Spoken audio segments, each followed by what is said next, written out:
Hello everybody and welcome to my video where I'm going to be ranking the top civs in Sid Meier's Civilization 6.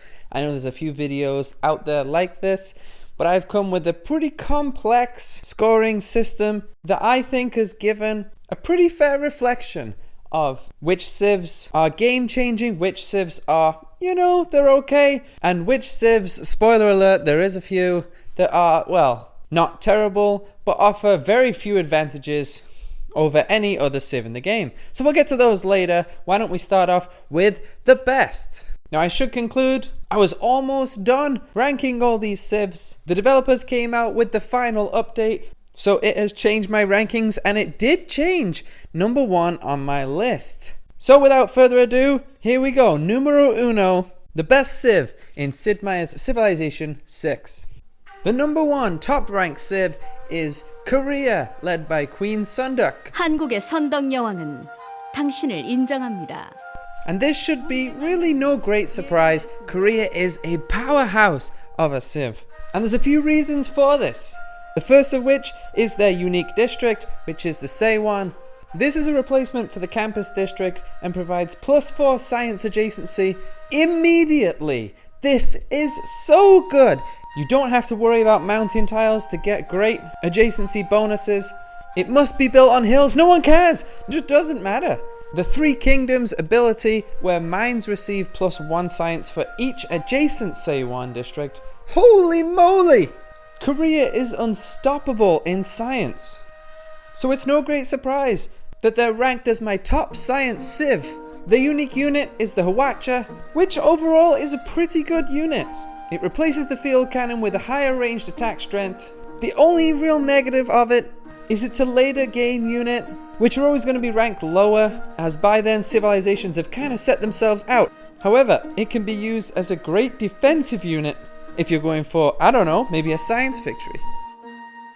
Queen Sunduk's ability allows governors established in a city to provide +3% culture and science for every promotion that they have received. So we've just doubled down that Korea is the best civ in science, but it actually is not a bad civ if you wish to go for a culture victory. I have them ranked just inside the top 10 in 9th place. They have a 5-star synergy rating. All of these bonuses synergize with each other almost perfectly. Even the Hwacha is a great defensive unit, which is great if you're going for a science or culture victory. Man, I don't really have a bad thing to say. As a result, they get the highest score out of any civ, and each civ will be ranked accordingly in comparison to Korea's points. They're just the best civ in the game. In second place, the silver medal is Russia, led by Peter. Здравствуйте, я царь Петр. Now I said there was a change at the top of my list, and well, there was, because it was Russia. They were ranked number 1. But after the latest patch update, they have plummeted all the way down to, well, second place. This is still a monstrous civ. I mean, first off, the fact that they get extra territory upon founding cities is so strong. Often the computer will tier which tiles to select, so you might get an extra pasture or an extra camp.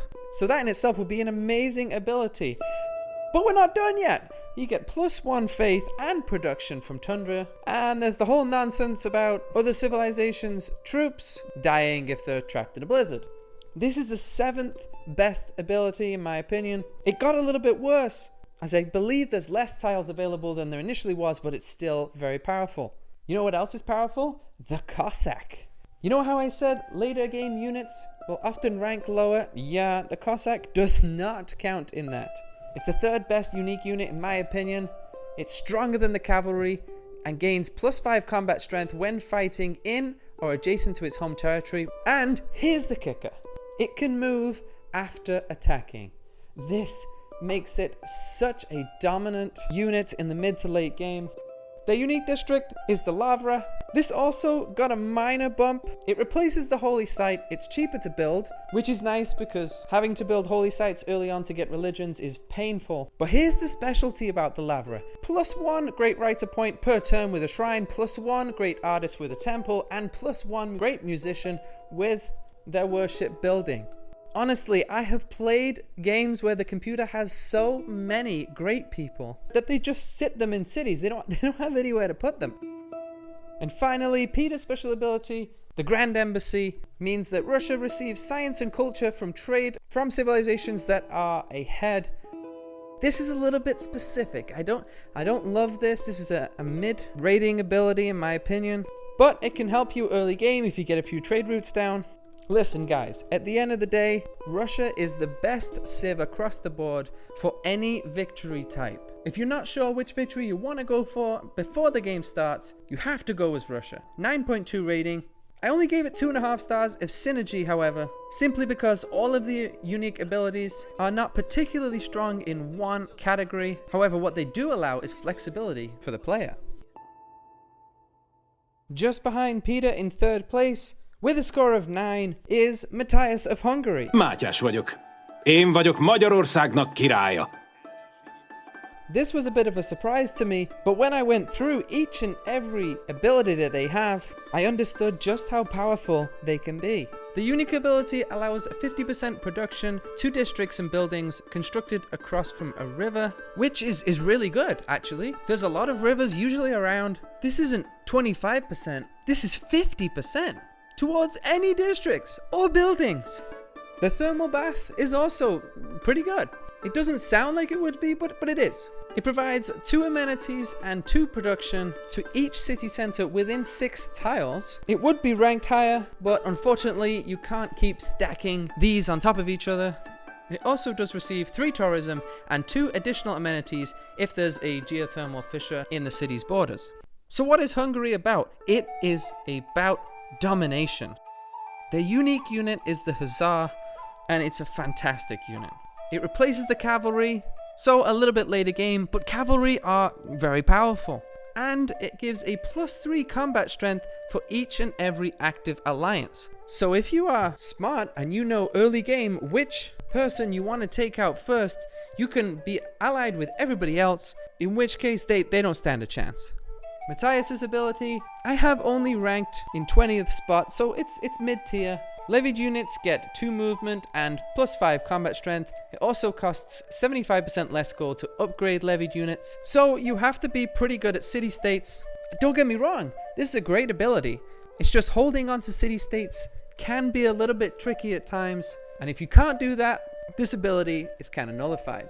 However, hold the phone. Hungary also has another unique unit called the Black Army. Now simple math would tell me that this is an extra ability or unique unit than the 2 previous civs, which is why Hungary is ranked so high on my list. The best part about the Black Army is it replaces the Corsa, so it can be promoted into the Hussar, a unique unit that upgrades into another unique unit. That's crazy.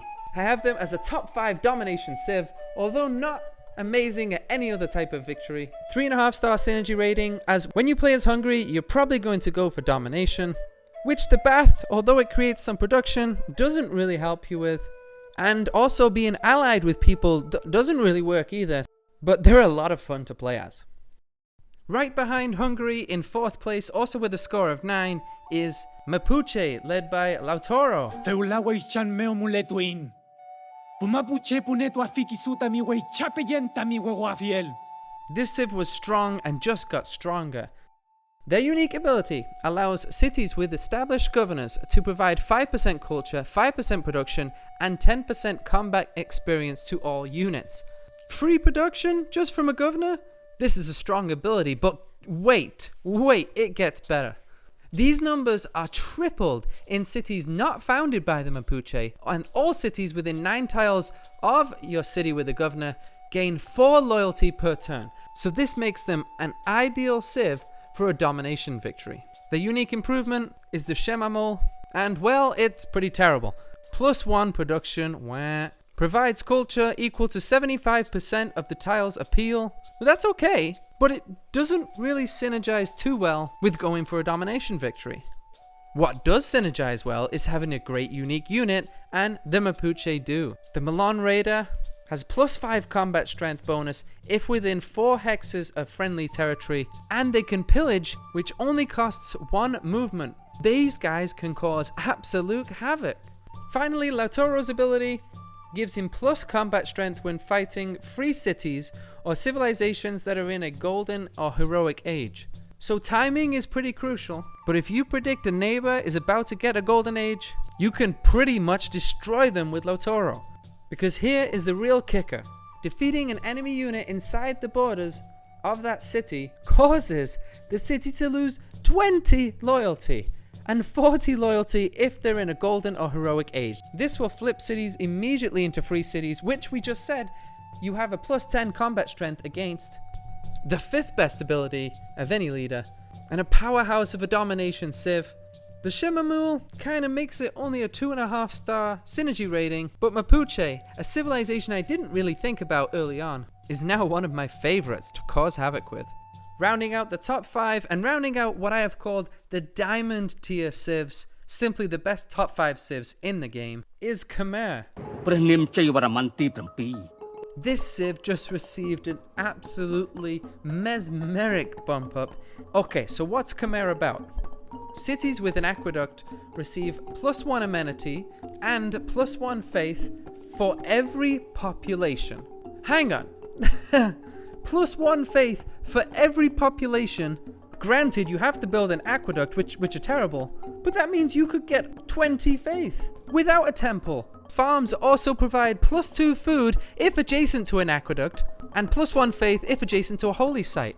So you're getting more food for bigger cities, which will give even more faith. This is a top 10 ability in my opinion, and ranks it number 1 already on the list for civs wanting to win a religious victory. The unique unit, the Domre, is pretty average. In fact, it is the definition of average. It's right on the middle on my list. It now replaces the Trebuchet. It has a higher melee and range strength, but siege units are good for taking cities, and Khmer isn't really a top domination civ. Now the unique building, the Prasat, this is what we're talking about. Plus 6 faith. Do we even have any more faith for anybody else? It replaces the temple, but wait, there's more. It gives 0.5 culture for every population in this city, another huge bonus. And once you research flight, you get plus 10 tourism if the city is a population of 10 or higher, and plus 20 if the city is a population 20 or higher. Okay, so you need to build big cities. Well, good news.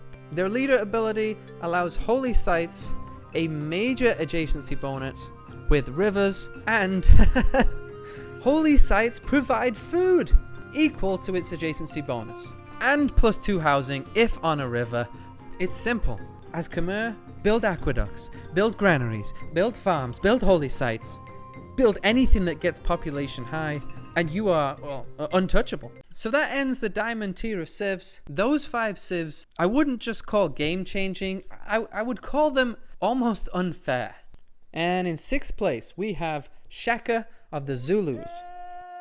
Now, the Zulu don't start off that great, because their unique unit, the Impi, is wimpy. I mean, let's be fair, guys, it's terrible. The Impi in previous games have been an early game unit, now it's a medieval era unit that replaces the pikeman. It has an increased flanking bonus, it's low cost, low maintenance, and low enjoyment. But do not fear, because Zulu's unique ability is here. Zulu's unique ability, Isibongo, means that when a unit conquers a city, it will immediately upgrade into a corps or an army if the proper civic has been unlocked. They also get extra loyalty per turn for garrison units, which can be very helpful when going for a domination victory. Encampment districts can also be useful for domination, and the Akanda is an upgrade on the encampment. It provides plus 1 housing, well, no one cares about that. Oh, but here we go. Corps and armies can be built outright. That is very useful, as it synergizes great with the civ ability. And here's the kicker. Buildings in the Akanda receive plus 2 gold and plus 1 science. These are 2 things that are incredibly important for a domination victory. The Akanda is a pretty good district in itself. Shaka allows the Zulu to form corps and armies earlier, and allows a plus 5 base combat strength to both corps and armies. So if you haven't figured out how to play a Zulu by now, I can't really help you. Zulu's a domination civ that synergizes almost perfectly across the board to beat down your opponents with corps and armies, then upgrade to corps and armies earlier, and sometimes free from taking cities, Everything is perfect for the Zulu. Well, except the MP, which remains terrible. 7th on the list is Sumeria, led by Gilgamesh. Gilgamesha Kiengi, U Sharuru Kanaku. Sumeria's Epic Quest ability allows when you capture a barbarian outpost, you receive a tribal village reward in addition to the usual gold. This only ranks 29th on my list, however, as barbarian outposts in general are more of a distraction when playing as Sumeria. So why is Sumeria so high on the list? Well, it's because of the war cart. It's so powerful. It's too powerful in a way. It is the #1 unique unit on the board, and it's not even close. Because it's an ancient era unit, it's stronger than all other units, you get +4 movement, and no penalties against anti-cavalry units, so there is absolutely no defense against this unit whatsoever. If you start a game and you meet Sumeria in the first 10-15 turns, you might as well hit restart because you have no chance of holding off the war carts. You can take several capitals so early in the game. So once you've conquered a few civilizations early on, what do you need to keep up a domination victory? You need science. Well, the ziggurat is a unique improvement that provides +2 science. So this synergizes really well. The other great thing about the ziggurat is it can be built right away. It cannot be built on hills, but nobody cares. You can get a head start in a science victory as well, which is why they're a top 10 science civ, ranking in 8th place. Sumeria honestly should belong in the diamond category, as the war carts and ziggurats are almost unfair early game. The reason why they are not is because Gilgamesh's special ability. When Sumeria is at war with a common foe, they and their allies share pillage rewards and share combat experiences if within 5 tiles. Their alliances also gain alliance points and +5 combat strength. This can be useful, however, not really as Sumeria. I just don't see why you would want allies as Sumeria. I don't know. That whole thing, what on earth is going on with that ability? It's terrible. 2.5 star synergy because of this, but Sumeria is definitely not terrible in 7th place. In 8th spot is the Byzantium Empire led by King Basil. His unique ability, Taxis, allows units +3 combat strength or religious strength for each holy city converted to Byzantium's religion. This pretty much means nothing unless you have a few capitals already taken over. It means +3 combat strength is what all that means. It also allows Byzantium's religion to be spread to nearby cities when defeating a unit. To be honest with you, the best part about the Taxis ability is +1 great profit point per turn for cities with a holy district, so you are more likely to get a religion. So we're below average ability to start off, so why don't we double down with a below average unique unit to talk about next? The Drummond.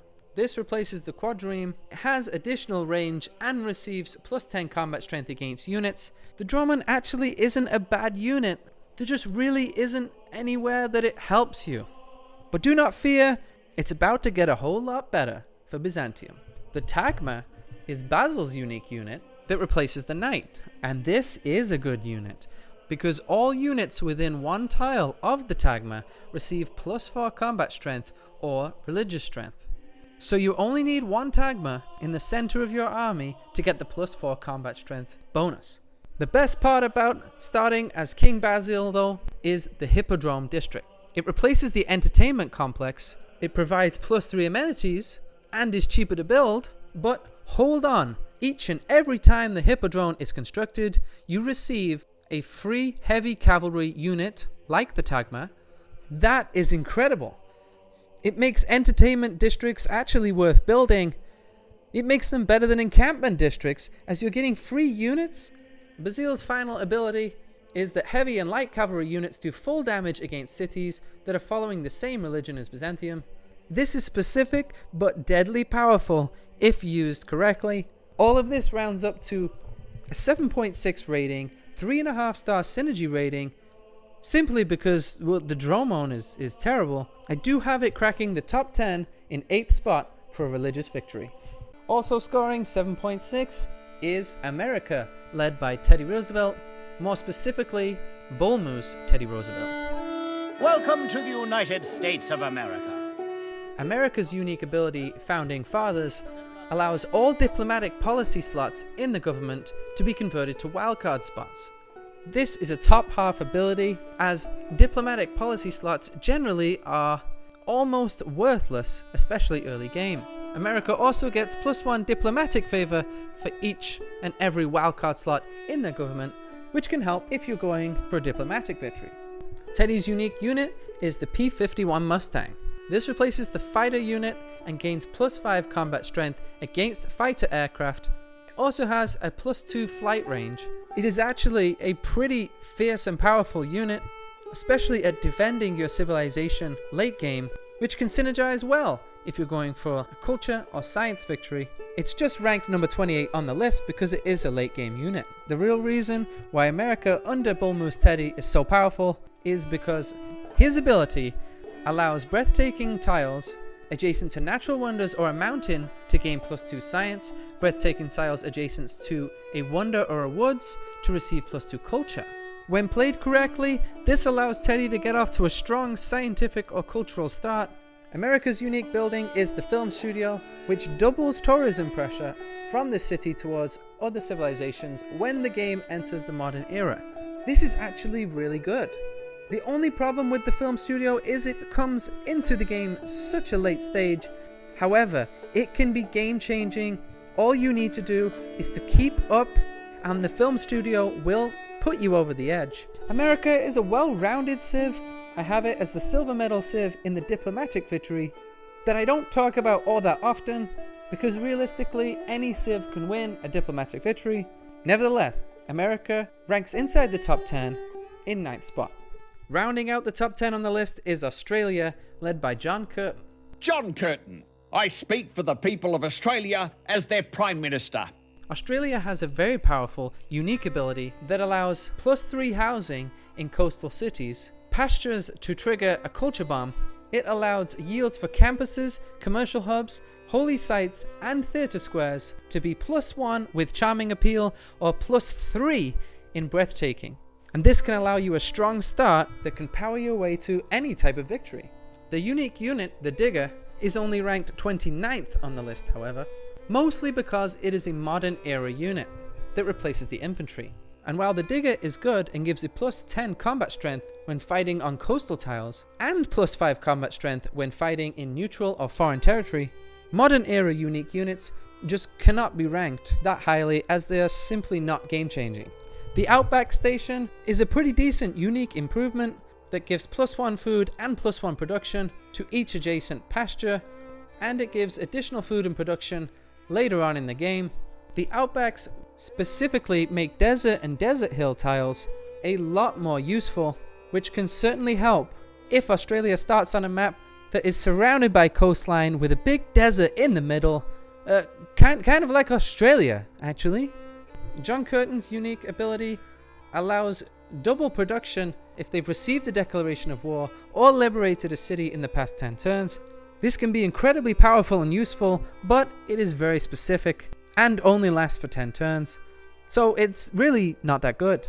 All of this adds up to a 7.3 rating, the second best civ in a science victory, and a 3-star synergy rating because Australia is another civ that you can really aim for any type of victory on, but it's only the unique ability that really helps you with either one. Realistically, the next 8 civs could probably be ranked in any order, but this is the order that I have them in. In 11th spot is Egypt, led by Queen Cleopatra. Egypt's unique ability allows 15% production towards districts and wonders if placed next to a river. They also do not receive damage from floods. I ranked it 22nd on my list of abilities. It is very nice to get early production, especially towards district and wonders. However, 15%, that's the best that you can come up with, Cleopatra. Cleopatra's unique ability allows trade routes to provide +4 gold to Egypt, and other civilizations' trade routes provide +2 food and +2 gold, and all of these rewards can be doubled with an economic alliance. This all sounds tantalizing. However, why do I care what other people get? The answer is, I don't care at all. The +4 gold, okay, I'll take it. Maybe I'm selfish. The real reason I enjoy playing as Egypt is because of the Marianu Chariot Archer. Now this is a unit. It's an ancient era ranged unit, which are very powerful in themselves, but it also has +4 movement, allowing it to strike fear into the hearts of its rivals. A couple of chariot archers can defend your civilization quite comfortably, and also can be effectively used as an attacking unit early game. Egypt's unique improvement is the Sphinx, which actually is pretty good. It gives +1 faith and +1 culture, and a lot of other bonuses if next to a wonder or built on floodplains. Provides tourism later on in games. The real benefit of the Sphinx is towards gaining culture early game, and it promotes Egypt into the top 10 for a culture victory. However, it can definitely be argued that a domination victory might be better achieved playing as Cleopatra. A 3-star synergy rating as culture, faith, and an early game unique unit don't really coincide that great. Right behind Egypt, and some may argue ahead of Egypt, is King Philip of Spain. Nos somos Felipe, rey de España y Portugal. Many people believe that Spain, along with Khmer, received the greatest improvements from the latest update, and it moved Spain from the 31st rank all the way to rank 12. They have the 6th best unique ability, as Spain may form armadas and fleets earlier in the game. Trade routes provide +3 gold, +2 faith, and +1 production. And when trading between continents, these are tripled. I don't usually rank trade route abilities that highly. However, receiving production and gold is nice. But the real reason Spain is now a powerhouse is because cities placed not on the original capital's continent receive 25% production towards districts and a free builder when founded. Yes, I will take a free builder every day of the week. Thank you very much. Philip's ability, where Inquisitors can remove hearsay 1 extra time and eliminate 100% of the presence of other religions, really is not very useful at all, and their +5 combat strength against players following other religions just isn't game changing enough for me to rank it higher than 34th. And that kind of coincides with their unique unit, the Conquistador. It's a Renaissance mid-game unit that replaces the Musketman, and you do get a +10 combat strength when there is a religious unit within one tile. However, the only real use for the Conquistador is when a city is captured, it will automatically adopt the player's religion. Spain's unique builder ability is to build the mission, which actually is pretty good. It provides +2 faith on its own, an extra 2 faith, 1 production and food if on a different continent than your capital, and +1 science for each adjacent campus district and holy site district. There's also a small loyalty boost when, once again, not built on your home continent. All of Spain's abilities are actually pretty strong. However, to utilize them, you have to build cities on different continents, and you have to spread a religion at the same time. It's just very difficult to play Spain at their best. Unlucky 13 is a surprise, and it is Phoenicia, led by Dido. Anuk Dido, Hamalkot Uha Umlekart Khadash. Phoenicia is the only civ in the game that can change their capital city whenever they like. Coastal cities founded by Phoenicia and located on the same continent as the Phoenicians' capital are 100% loyal always. Settlers also gain some movement and some sight range, and they begin the game with the writing Eureka, but these 2 points are completely pointless.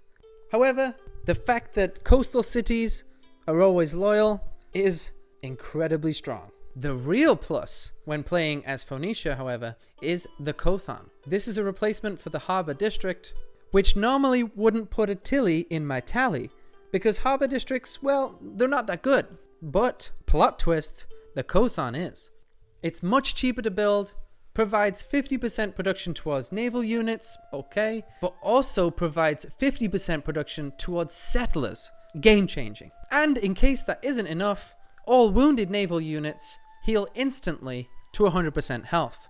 Dido's unique unit is the Byreme, which has a lot of things going for it. It's an ancient era unit with increased combat strength and movement. It's actually not that bad of a unit and can be used quite well with Phoenicia's ability of 100% loyalty in coastal cities. However, there are just many more better unique units out there. In fact, there's 35 better unique units out there. I counted. As earlier discussed, Dido has the ability to move their original capital city to any city with a Kothan district, which you will definitely want to build, simply by completing a project. They also receive +1 trade route capacity for each government plaza building and 50% production towards districts in the city that owns the government plaza. In summary, Phoenicia doesn't rank in the top 10 in any specific victory type, and it only scores a 3-star synergy rating because of this, but when played tactically well, Phoenicia, if anything, is ranked low at rank 13 on my list. Still with a 7.2 rating on my list is the Ottoman Empire, led by Suleiman. Zahmeti Topkapı'dan ben Süleyman. Suleiman's unique ability allows the placement of its very own unique governor. The real twist is that this governor can be placed in other civilization cities and is the only one that can do so in the game. This is pretty cool, all but weak in the grand scheme of things. Fortunately for the Ottomans, however, there's nothing weak about the Janissary. It's cheaper to build and stronger, although it does lose 1 population when trained. The real reason why this is ranked 7th on my list and so high of unique units is musketmen can be game changing. The Janissary is so much stronger with a free promotion immediately. The Ottomans' unique building is the Grand Bazaar. This gives an extra strategic resource for each different type and an amenity for each luxury that this city has improved. The extra amenity can definitely help with loyalty, and the extra resource can definitely come in handy when building the Janissaries. So it would be a great building, I just wish it wasn't a bank. Like, why is it a bank? I'm not even sure if I would build commercial hubs as the Ottomans, but now I guess I have to. Let's just rank it right in the middle. Their unique unit, the Barbary Corsair, however, wishes that it was ranked in the middle. It's not. It's ranked 48th. Why? Why is it ranked so low, you might say? Well, it replaces the privateer, and airtime is too valuable to talk about privateers. Finally, the Ottoman ability allows 50% production towards siege units and +5 combat strength against district defenses. Conquered cities do not lose population. It's definitely a top 10 ability for that reason alone, and helps the Ottomans be a strong domination civ by creating strong siege units, taking over cities and being able to hold cities through loyalty pressure. Bingo bango, these two work great together. So why is it not a 5-star synergy, you ask? Well, because the Grand Bazaar is a bank. Why is it a bank? I don't know why it's a bank. Why can't it be an improvement in the encampment district? Like, seriously. The next platinum level civ is Qin Shi Huang's China. 今汝之来也，其玉观秦国山川之声。 China's dynastic cycle ability allows eurekas and inspirations to provide 10% more of the civic or technology, and they receive an extra eureka and inspiration when completing a wonder. 10% doesn't seem like a lot, especially after I yelled about Cleopatra's 15%, but early game, China does have the ability to get wonders, and catching up the AI, especially on deity difficulty, is much easier and faster to do when playing as China. Qin Shi Huang's ability is also very strong because it allows builders to spend charges to complete 15% of the original wonder cost. This is great on its own because it allows China an actual shot against the AI of getting any early game wonder that they want, and builders also receive an additional charge which doubles down on this ability. China's unique unit is the Crouching Tiger, which is distinctly flawed. It is a ranged unit that only has the range of 1. So, yep, you figured it out. You have to be standing directly next to a melee unit to use its higher combat strength. This unit I've seen ranked very low for this reason, and I was going to rank it low myself. However, ironically, an inspiration came to me and showed me that ranged units generally are used best as defensive units, so the Crouching Tiger synergizes very well with a science or culture victory. China also has the unique ability to construct the Great Wall. However, I have no idea why on earth you would ever want to do that. The Great Wall is terrible. It is very disappointing. It provides +2 gold, it provides basically a fort defense, and additional culture and tourism later on in the game. However, the Great Wall takes up so many tiles in your empire that can be better used for districts or improvements, and even better yet, it takes up builder charges which can be better used early game to build wonders. The Great Wall looks cool, but it is absolutely useless. Somehow, it does not rank last on my list, but it came damn near close. 52nd on the list, what on earth? That being said, China can be a strong cultural civ, however, I believe should be best utilized as a science-based civ, as it took the bronze medal on my list. 16th spot goes to Macedon, led by Alexander the Great. So what's so great about them? Well, it's not their unique ability, I can tell you that. Hellenistic fusion allows you to receive a Eureka for each encampment or campus in any conquered city, and an inspiration for any holy site or theater square for any conquered city. It doesn't sound terrible, but there are so many better abilities out there. I would much rather receive a free technology than a Eureka, and inspirations are all but useless when playing as Macedon, because culture is just not something that you're going to be focused on. So Macedon can be used and is a top 10 domination civ. The reasons for this are they have 2 unique units. One is the Hypaspist. This replaces the Swordsman, which are a very useful early game melee unit, and it has a 5% combat strength when besieging districts. It's not a game-changing unit, but it's a powerful early game swordsman replacement that ranks in the top 20 on my list. The unique building is something I can't pronounce.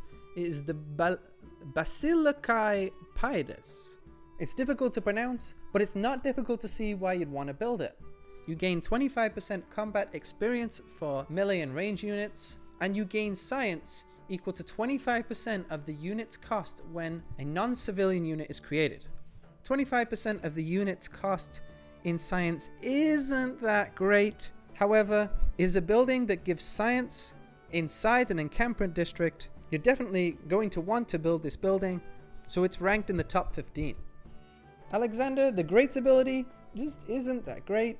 Cities do not incur war weariness, and all military units heal completely when this player captures a city. Oh, that's pretty useful. Oh, wait, no. The city has to have a world wonder for all the military units to heal. Oh, that makes it worse. The real bonus of Macedon is, like we said, they get 2 unique units, and the secondary unit, I believe, is actually better than the first. It's a heavy cavalry unit that replaces the horseman, so again, very early game, provides +5 combat strength when adjacent to a great general, and +5 great general points when killing an enemy unit. It also starts with a free promotion. This all synergizes really well with a domination victory. However, Macedon can also be a dark horse for a scientific victory. When played correctly, it's definitely something to think about. And we've come to the final platinum level civ, and we are going with Arabia, led by Saladin. بفضل منه الواحد الأحد القوي. Arabia has a top 20 ability called the Last Prophet, which, drumroll, allows them to receive the Last Prophet.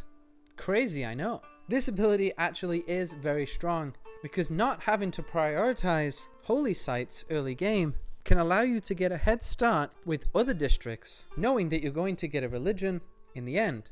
They also receive +1 science for each foreign city following Arabia's religion, which makes Arabia a top 5 civ in both scientific and religious victories.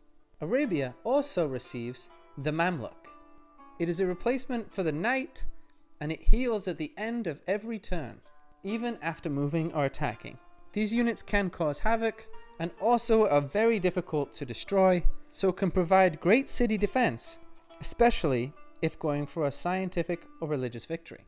Their unique building, the madrasa, is built inside the campus district and it provides bonus faith, which is nice but not really necessary and certainly not game changing. And finally, Saladin's ability is unfortunately average, which allows their worship building to be purchased by any other player for just 1/10 of the usual faith cost.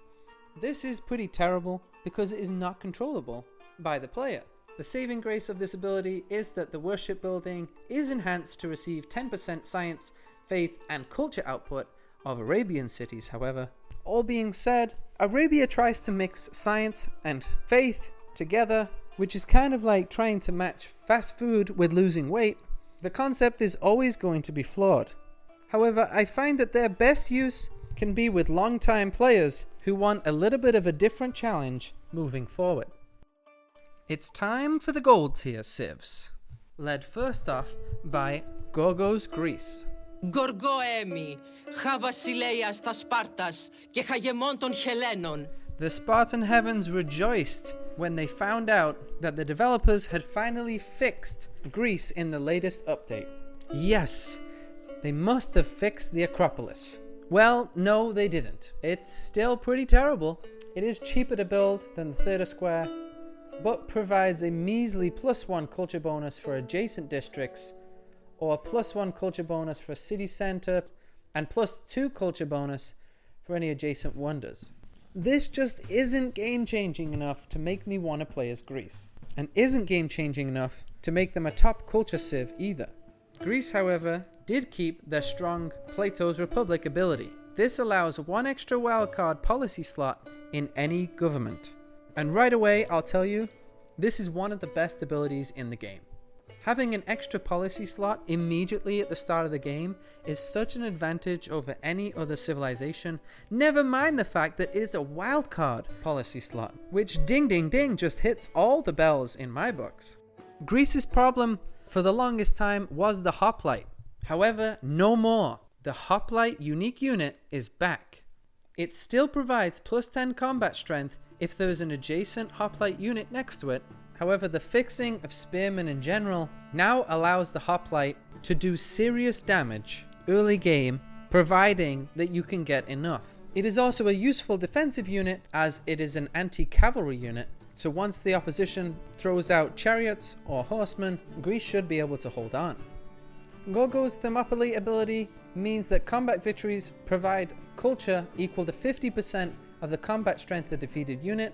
This is not all that useful, especially late game, because civics just take so much culture to research them that defeating an enemy unit will only make a difference of maybe 1 turn.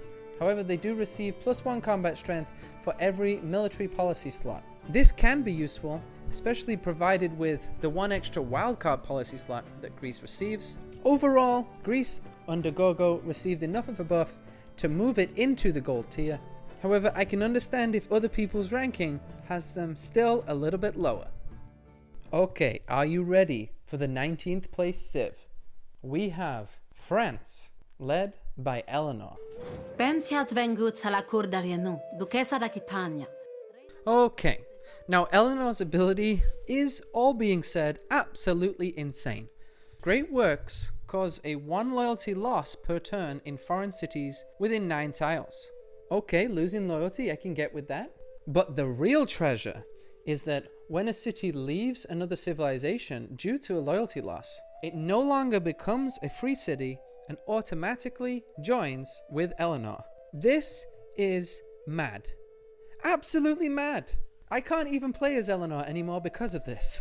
Sometimes you can't even see that a city is losing loyalty, and all of a sudden it becomes yours. It's the second best ability in the game. It's almost too powerful.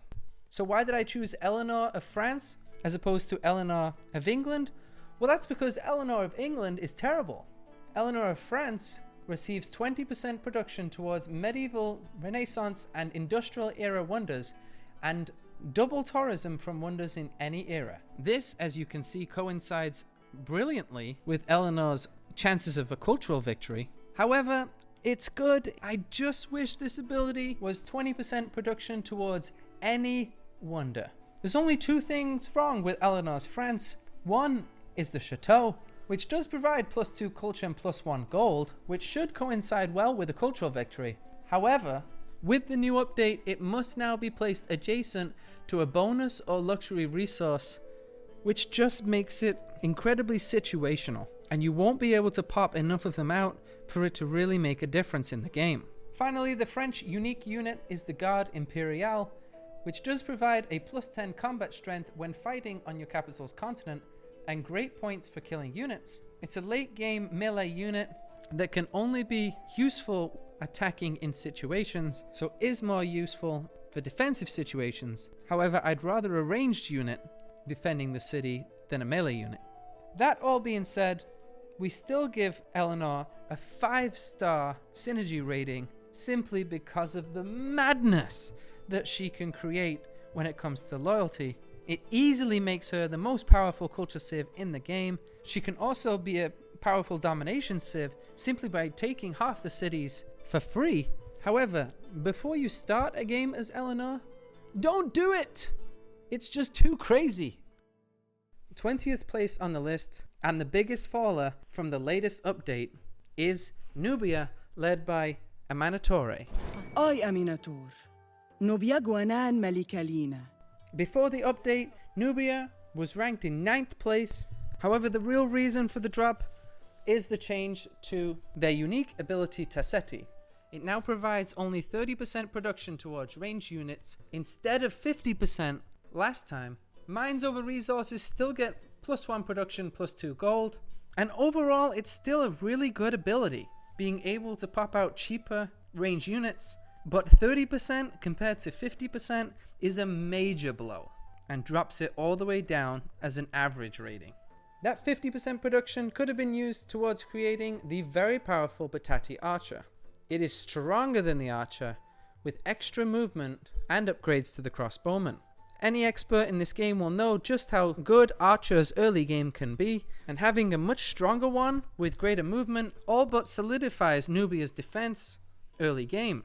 The Nubian pyramid in itself isn't all that good. It must be built on desert hills or floodplains. It provides +2 faith and +2 food, and +1 food if adjacent to a city center. These are all not very game-changing abilities. However, when linked with Amanatore's ability, which gives 40% production to all districts if there's a Nubian pyramid adjacent to the city center, now you're talking. I ranked Amanatore's ability high, the pyramid low, and I'm sticking with it. Nubia overall has kind of lost its way. Amanatore is still a strong player, but now only a 3-star synergy rating from a 5-star, and no real clear path to victory. She now is only a mid-tier civ. 21st place on the list, we are back to America, led by Teddy Roosevelt, but this is Rough Rider Teddy. Welcome to the United States of America. This is the first of a few civs that do have an alternate leader, and honestly, I can't see why you would play as Rough Rider Teddy over Bull Moose Teddy, but we'll get into that. America then still has the Founding Fathers ability, which gives +1 diplomatic favor for every turn, and has that great ability of converting diplomatic policy slots to wildcard slots. Now, Teddy does still get the P-51 Mustang, which, as we said before, is a pretty good defensive unit. So what is different about Rough Rider Teddy? Well, the first thing is the leader ability is different and, well, worse, to be honest. Units under Rough Rider Teddy receive +5 combat strength on their home continent, and envoys sent to a city-state that you have a trade route to count as double. Honestly, I'm just not really feeling this. They still do get the powerful film studio improvement, very much in the late game, so it's certainly not impossible to win a cultural victory. However, I think the only real reason that you would want to play as Rough Rider Teddy would be for the Rough Riders. These are a replacement for the Cuirassier. Similar to the Hoplite, culture is earned from kills. However, with Teddy, it is only kills on the capital's continent, which, again, turns something that wasn't that good into something that's even less good. +10 combat strength when fighting on hills, It's very situational. It is an average unit at best, and I don't love Rough Rider Teddy's ability. However, America is still strong enough to account for these faults. 1.5 star rating for synergy, however, as honestly, Bull Moose Teddy is just much better. 22nd on the list is Maya, led by Lady Six Sky. The Maya pretty much rank average across the board in all of their abilities, so let's check them out. First, settling next to freshwater and coast does not provide extra housing, so it's never good to start with a negative. Instead, farms are very powerful. They provide an additional +1 housing, +1 production for each adjacent observatory, and +1 gold. They also get an extra amenity for every luxury adjacent to the city center. There's a lot in here, however it ranks as an average ability simply because it begins with a negative. Their unique unit is the Hulche, which is an early game ancient era unit that replaces the archer. It does provide a strong ranged attack and +5 combat strength when fighting a wounded opponent. The Hulche actually is pretty good. It is not, however, as strong as the Patati archer from Nubia. The best part about playing as Maya is the observatory district. This replaces the campus and provides a +2 science bonus for adjacent plantations, which doesn't mean that much. However, it does provide a +1 science bonus for every 2 adjacent farm or district tiles.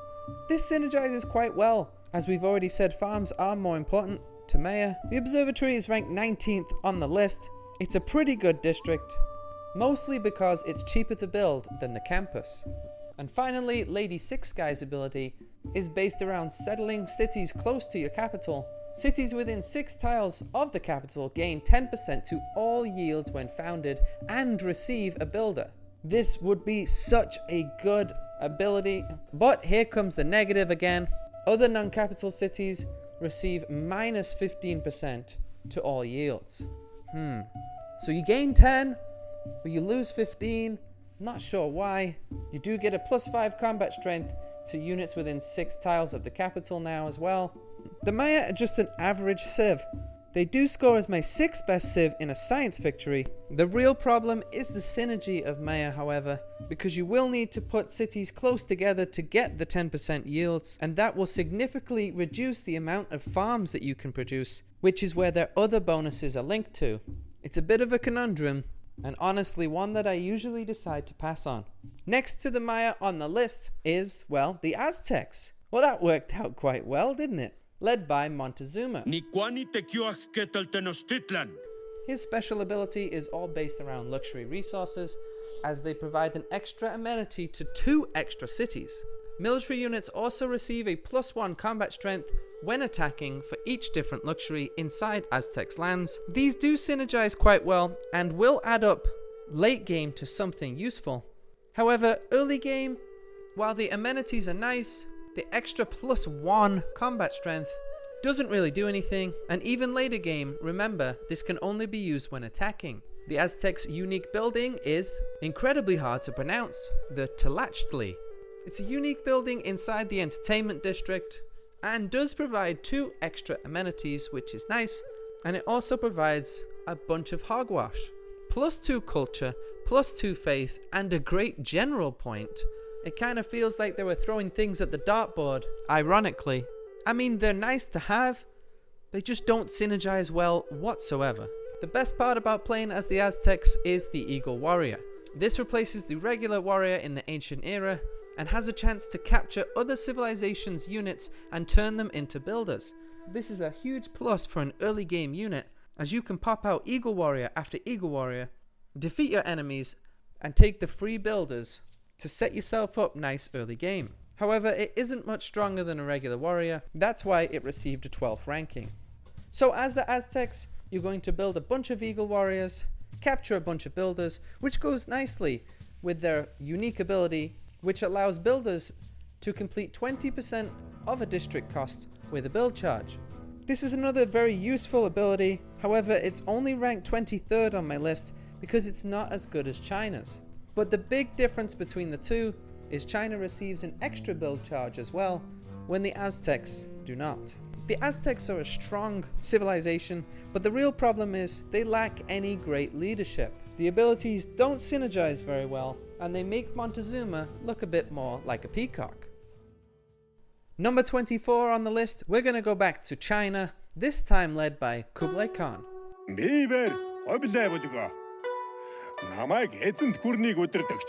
Kublai Khan's ability provides an extra economic policy slot in any government, and he receives a random eureka and inspiration when establishing a trading post in another civilization city for the first time.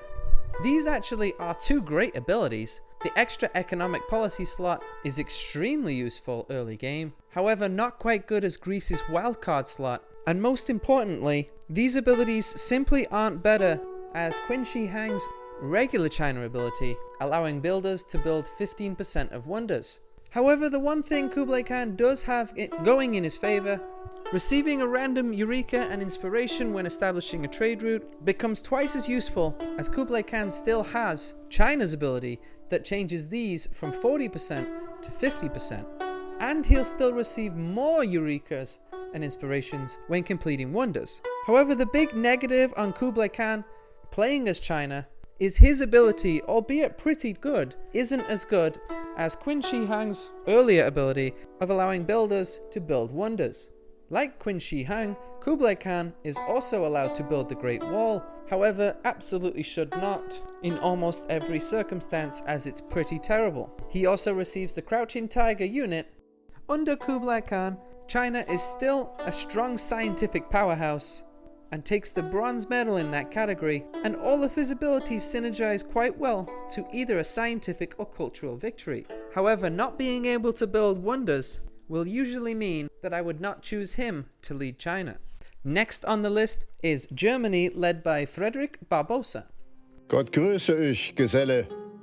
Ich bin Kaiser Friedrich. He was a militaristic leader, and as a result, receives an additional military policy slot in any government, and +7 combat strength when attacking city-states. This is an average mid-tier ability, as we've already said how powerful additional policy spots can be. However, it only being a military policy slot isn't as good as other leaders, and +7 combat strength when attacking city-states is quite situational. Germany's unique ability, however, is fantastic. Each city is allowed to build one extra district without exceeding the normal limit based on population. This is a very quick and strong ability, as early game, you don't have to focus as much on population. You can choose to set your cities to production while still getting each and every district that you prioritize. You don't realize how good this ability is until you try a new game with somebody else and realize that you don't have it. Germany's unique district is the Hansa. This replaced the industrial zone and is much cheaper to build. It also provides adjacency bonuses +2 production for each adjacent commercial hub, aqueduct, canal and dam, and +1 production for each adjacent resource. The Hansa is a great district, as industrial zones can be useful in any victory type. Having a cheaper one to build is very strong, but the extra adjacency bonuses allow Germany to flourish mid-game. The only thing wrong with playing as Germany is the unique unit, the U-boat, is a modern era naval unit that replaces the submarine. It is cheaper to produce, has extra sight, and +10 combat strength when fighting in ocean tiles. Late game naval units just aren't going to be of much use, and even ones that are certainly won't be those that replace the submarine, which I don't think I've ever built to this day. Germany ranks in the middle across the board for any victory type, but without a decent unique unit, the game can sometimes feel like it drags on. The final gold tier civ on my list is Persia. Personally, Persia is one of my favorite civs to play as, but there is a couple of reasons why they're ranked a little bit lower on the list. The first of which is their unique ability, which only provides +1 trade route capacity in the mid-game, and you receive +2 gold and +1 culture from internal trade routes. There's just nothing going on here. They even talk about roads in your territory being more advanced than usual, which I'm sorry, I just don't care about. So let's get to something I do care about. The Immortals. This Persian unique unit replaces the Swordsman, and it is classified as a melee unit. However, it does have a strong ranged attack as well. They're just amazing. The ability to attack as a ranged unit but also not have to worry, as they have the defense strength of a melee unit, makes them unbelievably difficult to destroy. And although taking cities with them can take a little bit of time, they eventually will wear down your opponent. However, I will say that when playing against Persia, the AI has absolutely no clue how to use them. Persia's unique builder ability allows them to construct the Paradisa. This provides +1 culture and +2 gold and +1 appeal. It also provides extra culture to adjacent holy site and theatre districts and extra gold to adjacent commercial hub and city centre districts. These abilities are specifically based around a culture victory, and although they're useful, the Paradisa overall is extremely average. To finish off, Persia, however, has one more trick up its sleeve, which is that after declaring a surprise war, Persia receives +2 movement for the first 10 turns, and surprise wars only count as formal war for the purposes of grievances and warmongering. This allows you to catch your opponent completely by surprise and attack cities so far away in the first turn. They also get +5 loyalty per turn in occupied cities with a garrison unit. So this ability is great, and the Immortals are fantastic, but Persia is ranked lower on the list simply because of the synergy between the other two abilities, which base solely around culture, and the fact that Persia realistically should be used as a domination civ. They're incredibly fun to play as, however, and I would highly recommend it. So that is the end of the gold tier civs, and we're going to end this video right here, and we'll be back to rank the second half of our list in the next video.